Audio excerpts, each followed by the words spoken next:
कैसे हैं आप लोग? एकदम मस्त ना। चलिए, आज हम लोग करेंगे फिजिक्स क्लास 12 का अल्टरनेटिंग करंट का। आज लेक्चर नंबर 9 होगा, ठीक है। और सर्किट थ्योरी का लेक्चर नंबर 6 होगा। तो आज के इस लेक्चर में हम लोग बात करेंगे LCR सीरीज सर्किट का, ठीक है। LCR, ठीक है। LCR सीरीज सर्किट मतलब एक ऐसा इलेक्ट्रिकल सर्किट जिसमें इंडक्टेंस, कैपेसिटर और रेसिस्टेंस लगा हुआ रहेगा, ठीक है। तो सबसे पहले हेडिंग डाल लेते हैं LCR सीरीज सर्किट, ठीक है। तो हेडिंग लगा लिए हैं सीरीज LCR सर्किट, ठीक है। यानी आप बोल सकते हैं LCR सीरीज सर्किट भी बोल सकते हैं या सीरीज LCR सर्किट भी बोल सकते हैं। मतलब एक ऐसा इलेक्ट्रिकल सर्किट जिसमें L, C और R तीनों लगा हुआ रहेगा। तो सबसे पहले सर्किट का डायग्राम बनाते हैं। देखिए, एक ऐसा सर्किट होना चाहिए जिसमें L हो, ठीक है, ये रहा L, और उसके बाद C हो यानी कि कैपेसिटर, और R हो यानी कि रेसिस्टेंस, ठीक है। तो ये हो गया L, ये हो गया C और ये हो गया R। तो ये हुआ LCR और तीनों सीरीज में है, ठीक है। अब इसको AC सोर्स से सप्लाई देना है। ये मान लीजिए AC सोर्स है, ठीक है, ठीक है। तो ये AC सोर्स है। अब मान लीजिए इस AC सोर्स से इसमें करंट जा रहा है I बराबर I0 साइन ओमेगा t, ठीक है। यही करंट इसमें L में भी, C में भी और R में भी जा रहा है, ठीक है। अल्टरनेटिंग करंट का इक्वेशन यही होता है I बराबर I0 साइन ओमेगा t। यानी इस AC सोर्स से L में कितना करंट जा रहा है? I बराबर I0 sine omega t। C में कितना करंट जा रहा है? तो I बराबर I0 sine omega t। R में कितना करंट जा रहा है? तो I बराबर I0 साइन ओमेगा t, ठीक है। तीनों में करंट जा रहा है। अब इंडक्टेंस में जब करंट इतना जाएगा तो इसका वोल्टेज क्या होगा? तो हम लोग पढ़े थे कि इंडक्टेंस का जो वोल्टेज होगा ना, V0 L sine omega t plus π/2 होगा, ठीक है। क्यों? देखिए, आप जो भी करंट भेजिएगा ना, यानी करंट आप क्या दे रहे हैं? I बराबर I0 साइन ओमेगा t। तो करंट का फेज क्या है? Omega into T. तो इंडक्टेंस में जो वोल्टेज बनेगा उसका फेज कितना होगा? Omega T plus π/2। यानी कि जो इंडक्टेंस में जो वोल्टेज बनेगा ना इतना करंट जाने से, उसमें क्या होगा कि प्लस π/2 एंगल ज़्यादा रहेगा फेज। यानी कि वोल्टेज जो होगा ना इंडक्टेंस का, वो करंट से 90 डिग्री आगे चलता है, ठीक है। अब आइए कैपेसिटर का बात करते हैं। तो कैपेसिटर का वोल्टेज को VC लिखेंगे। तो इसका वोल्टेज का पीक वैल्यू हो गया V0C sign omega t minus π/2। यानी कि कैपेसिटर का जो वोल्टेज होता है ना, करंट से 90 डिग्री पीछे चलता है, इसीलिए करंट का फेज है ओमेगा t। तो वोल्टेज इसका कितना हो जाएगा? Omega t minus π/2। यानी वोल्टेज पीछे, करंट आगे, ठीक है। अब बात कीजिए रेसिस्टर का। रेसिस्टर का वोल्टेज यानी कि VR बराबर हो जाएगा V0 R sign omega t।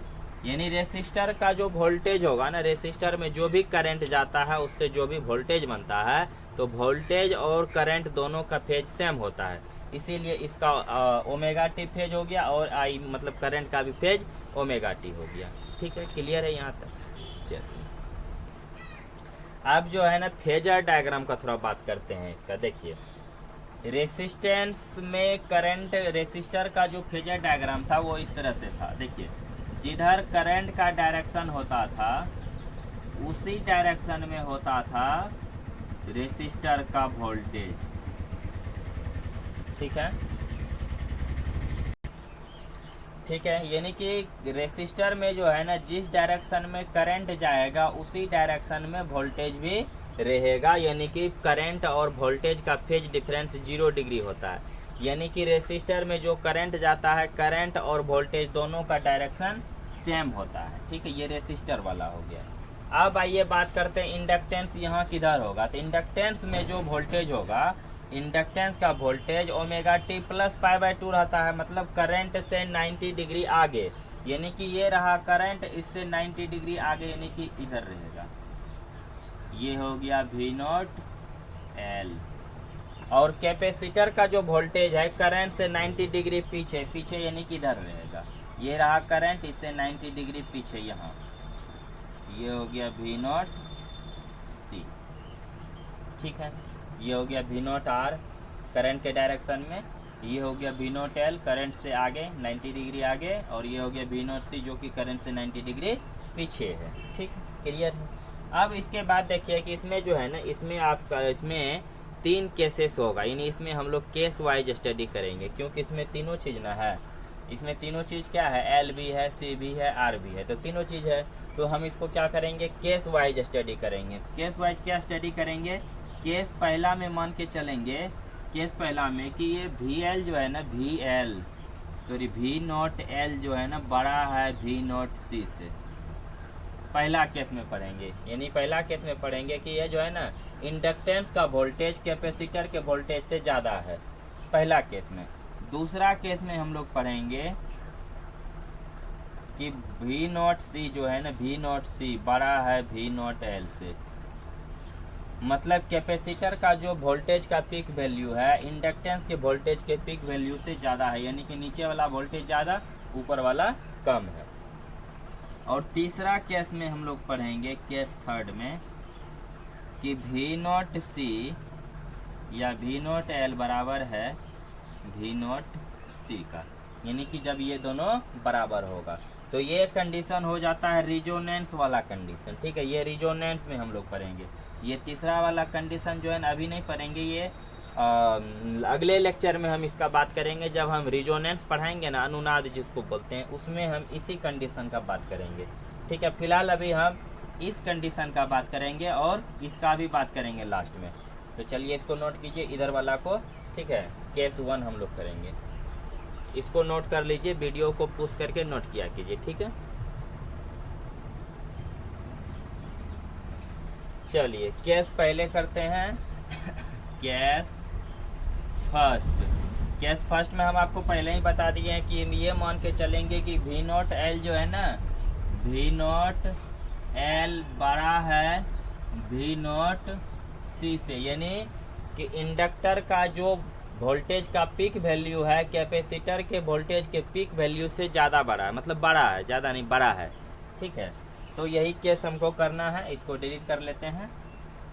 चलिए अब सोचते हैं, इस केस पे थोड़ा विचार करते हैं। देखिए अगर दिमाग लगाइए, अगर ये वाला वोल्टेज ज़्यादा है ये कम है, देखिए हम क्या बोल रहे हैं ना कि अगर ये ऊपर वाला वोल्टेज ज़्यादा है, ये वोल्टेज अगर ज़्यादा है, ये अगर कम है, तो नेट वोल्ट किधर जाएगा, तो नेट वोल्ट जाएगा ऊपर की तरफ। नहीं समझे, देखिए डायग्राम कुछ इस तरह से, ये है वी नॉट आर, ठीक है, और ये हो गया वी नॉट एल, और ये हो गया वी नॉट सी। हम क्या बोल रहे हैं कि ये ऊपर वाला जो है ना ज़्यादा है और नीचे वाला कम है, तो नेट वोल्ट कितना होगा, इन दोनों के कारण नेट वोल्ट किधर जाएगा, तो इन दोनों के कारण नेट वोल्ट ऊपर की तरफ जाएगा। क्यों, हम क्या बोल रहे हैं कि वी नॉट एल ज़्यादा है, मान लीजिए वी नॉट एल का मान 10 है और वी नॉट सी का मान 5 है, तो 10 में से 5 घटेगा तो 5 बचेगा, तो 5 बचेगा किधर, जिधर ज़्यादा है उधर ना बचेगा, यानी कि बचेगा किधर, यानी कि अगर ऐसा कंडीशन आप अप्लाई करते हैं ना ऐसा वाला, तब ये ग्राफ मतलब तब ये जो डायग्राम है ना तब इस तरह का बनेगा। ये हुआ वी नॉट आर और ऊपर चले जाएगा कौन, इसमें से इसको घटा दिया जाएगा तब V naught L minus V naught C, ठीक है। नहीं हुआ, अरे जब ऊपर वाला वोल्टेज ज़्यादा है नीचे वाला वोल्टेज कम है तो नेट वोल्ट किधर जाएगा, तो ऊपर जाएगा, और उसका मान कितना हो जाएगा V naught L minus V naught C. ये लाइन हुआ V naught L minus V naught C. अब इन दोनों का नेट वोल्टेज कहाँ होगा, तो बीच में यहाँ होगा, इसका नाम रखा जाएगा वी नॉट। नेट वोल्ट कहाँ जाएगा, यहीं पर ना आएगा वी नॉट।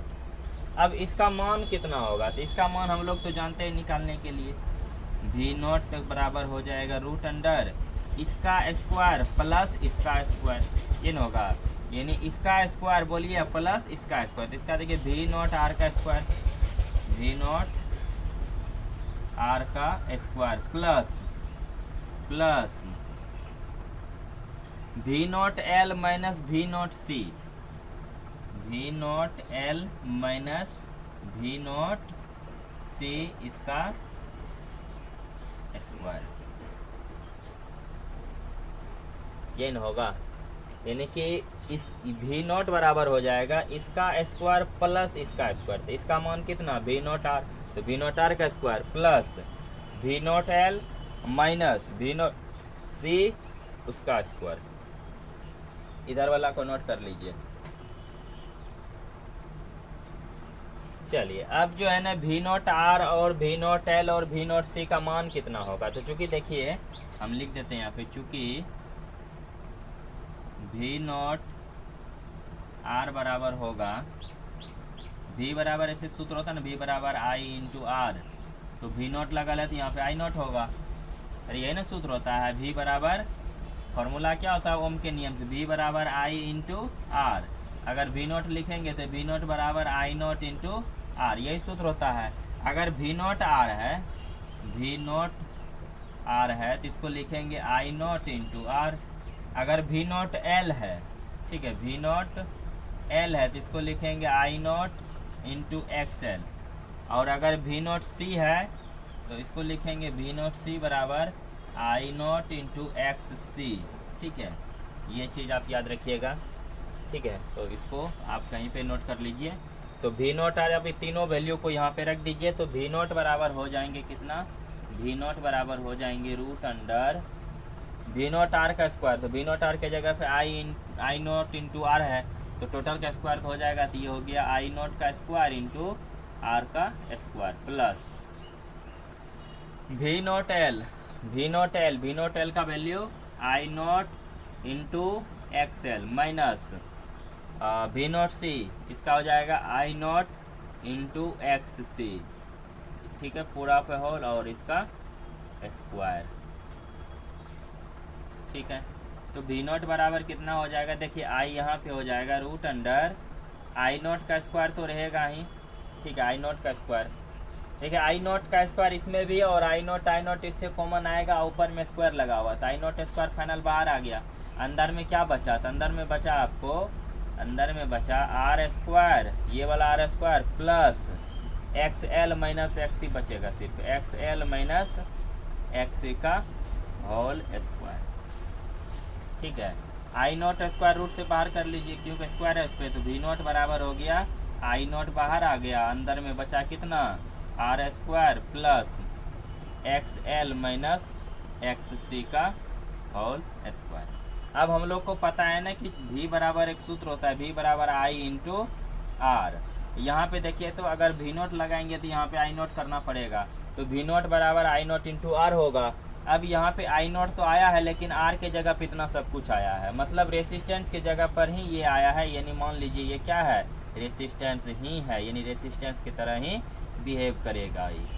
तो ये हो गया एक तरह का रेसिस्टेंस, यानी कि इसका पूरा का नाम यहाँ पे आर नहीं रखेंगे, इसका नाम रखेंगे हम लोग जेड। तो यानी कि जेड बराबर कितना मिला है हमको, तो R square plus X L minus X C का होल स्क्वायर, ये हुआ जेड। अगर जेड इतना सारा का नाम अगर जेड है तो ये इक्वेशन बना हमारा वी नॉट बराबर आई नॉट इंटू जेड, और जेड को यहाँ पे क्या बोलेंगे, तो जेड को हम लोग क्या बोलते आए हैं, तो जेड को बोले हैं इम्पीडेंस, ठीक है, यानी कि इट इज कॉल्ड इम्पीडेंस, या आप बोल सकते हैं where Z is called impedance, ठीक है। जेड क्या है, इम्पीडेंस है, और इसका एसआई मात्रक क्या होगा, तो रेसिस्टेंस का जो एसआई मात्रक होगा ना वही इसका भी एसआई मात्रक होता है, मतलब रेसिस्टेंस का एसआई मात्रक ओम हुआ तो इसका भी एसआई मात्रक क्या हो जाएगा, ओम ही होगा। तो यहाँ पे लिख देते हैं इट्स एसआई यूनिट इज ओम, ठीक है। चलिए इस सब को नोट कर लीजिए आप, पहले उधर वाला को नोट करना था तब इधर वाला को, यानी कि पहले इधर नोट करना है और फिर इधर नोट करना है, ठीक है। चलिए अभी भी जो देखिए, अभी जो हमारा पीक वैल्यू आया है वोल्टेज का वो आया है वी नॉट बराबर आई नॉट इंटू जेड, यानी जेड का जो मान था इसको पूरा अगर हम लिखें तो वी नॉट वाला बराबर आ गया I naught into root under R का square plus X L minus X C का होल स्क्वायर। ठीक है, यही आया है, ये एक्स एल है। ठीक है, इसको सही कर लीजिए, एक्स एल। ठीक है, तो ये आया वोल्टेज का पीक वैल्यू। और अभी भी जो वोल्टेज है, अभी भी जो वोल्टेज है ना, अभी भी देखिए करंट का डायरेक्शन तो यही था, करंट तो यही माने थे, ये करंट हुआ, तो वोल्टेज अभी भी जो है ना करंट से कुछ एंगल ऊपर ही है अभी भी, यानी कि वोल्टेज से जो है ना, वोल्टेज जो है ना करंट से अभी भी कुछ एंगल ऊपर ही है। और पहले भी जो है ना, पहले भी जो वोल्टेज था V naught L minus V naught C का, वो वोल्टेज 90 डिग्री आगे था करंट से। ठीक है, यानी कि पहले क्या था कि पहले वोल्टेज करंट से 90 डिग्री आगे था, अब 90 डिग्री आगे नहीं है, अब 5 डिग्री आगे है। यानी कि अब जो नेट वोल्ट बना है, जो रिजल्टेंट वोल्टेज बना है LCR सीरीज सर्किट में, कंडीशन क्या था कि VL VC से बड़ा है। इस कंडीशन में जो नेट वोल्ट है ना, अभी भी करंट से 5 एंगल आगे ही चल रहा है। ठीक है, तो अब इस फाई का वैल्यू मतलब ये फाई का मान कितना होगा, तो यहाँ पे लगाइए tan थीटा बराबर लंब बटा आधार होता है, तो इस एंगल के लिए ये हो जाएगा लंब, ये हो जाएगा आधार, तो इसका मान कितना, तो इसका इसके बराबर हुआ, यानी भी इसका हो जाएगा V naught L minus V naught C अब बटा आधार हो गया वी नॉट आर। ठीक है, या अगर आप ऐसे कीजिएगा तो tan phi is equal to, ठीक है, अगर रेसिस्टेंस का सिर्फ लिखिएगा ना तो ये हो जाएगा X L minus X C बटा हो जाएगा R, X L minus X C बटा आर। ठीक है, ये कैसे आया पता नहीं चला, ये देखिए हम यहाँ निकाल के दिखाते हैं। वी नॉट एल के जगह पर आप लिखिएगा I naught into X L minus V naught C की जगह पे लिखिएगा I naught into X C बटा आर के जगह पे लिखिएगा I naught into R. I naught ऊपर से कॉमन ले लीजिएगा, तो आई नॉट कॉमन आ गया, कॉमन आ जाने के बाद बचेगा X L minus X C, नीचे में है I naught into R, I naught cut गया, बचा क्या, X L minus X C बटा आर। ठीक है, वही हम लिखे हैं X L minus X C बटा आर। ठीक है, नोट कीजिए,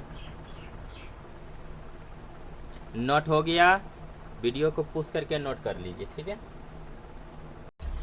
चलिए अब हम लोग बात करते हैं केस 2 का। ठीक है, केस नंबर 2, केस 2, इसमें हम मान के चलते हैं कि वी नॉट सी जो है ना बड़ा है वी नॉट एल से, यानी कि डायग्राम कुछ इस तरह से था, ये हो गया वी नॉट आर, ऊपर में था वी नॉट एल और नीचे था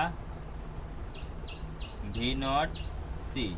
अगर नीचे वाला ऊपर वाला से ज़्यादा बड़ा हो, मतलब बड़ा हो, तो नेट वोल्ट किधर जाएगा, नीचे, तब इसका डायग्राम बनेगा, ये हो जाएगा वी नॉट आर और नीचे आ जाएगा क्या, V naught C minus V naught L, ये नीचे आ जाएगा V naught C minus V naught L.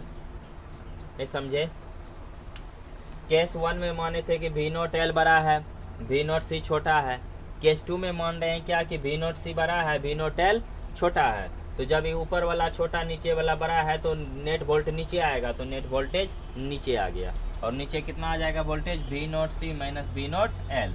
अब इनके कारण जो नेट वोल्ट होगा यहाँ होगा, और करंट कहाँ है, तो करंट यहाँ है। ठीक है, तो नेट वोल्ट यहाँ हुआ, इसका नाम हो गया वी नॉट। अब इसका मान कितना होगा, फिर वही प्रोसेस करेंगे, इसीलिए आपको हम ट्रिक से बता देते हैं कितना होगा। अभी जब केस 1 में हम पढ़े थे, केस 1 हम जब किए थे, तो केस 1 में जो नेट वोल्ट आया था ना, वी नॉट बराबर आया था I naught into root under R का square plus X L minus X C का होल स्क्वायर। और यहाँ पे कंडीशन ये था कि वी नॉट एल बड़ा है वी नॉट सी से। ठीक है, यानी कि अगर एक्स मतलब वी नॉट एल अगर वी नॉट सी से बड़ा था तो इस तरह से आया था। यहाँ पे कंडीशन ये है, ठीक है, यहाँ पर जो कंडीशन है कि V naught C V naught L से बड़ा है, तो यहाँ पे आ जाएगा वी नॉट बराबर V naught is equal to I naught into root under R का square plus X C minus X L का होल स्क्वायर। ठीक है, यानी कि देखिए जब एल वाला मतलब वी नॉट एल बड़ा था तो आगे वी नॉट था, जो छोटा था वही घटाया जाता है। देखो यहाँ पे वी नॉट एल बड़ा है, वी नॉट सी छोटा है, तो एक्स एल माइनस एक्स सी आया है, मतलब वी नॉट एल का जो रेसिस्टेंस है, सॉरी मतलब इंडक्टेंस का रेसिस्टेंस माइनस कैपेसिटर का रेसिस्टेंस। यहाँ पे अगर कैपेसिटर में वोल्टेज ज़्यादा है तो कैपेसिटर का रेसिस्टेंस माइनस इंडक्टेंस का रेसिस्टेंस होगा। ठीक है, तो उतना कुछ करने का जरूरी नहीं है। ये हो गया केस 2 के लिए, केस सेकंड के लिए, और ये हो गया केस 1 के लिए। ठीक है, इसको नोट कीजिए। अब हम आएंगे लेकर के अल्टरनेटिंग करंट का अगला लेक्चर। ठीक है, तो thanks for watching this video. ठीक है, ऐसे ही बने रहिए हमारे इस यूट्यूब चैनल पे physics tech point Amritsar Bihariganj. Thank you.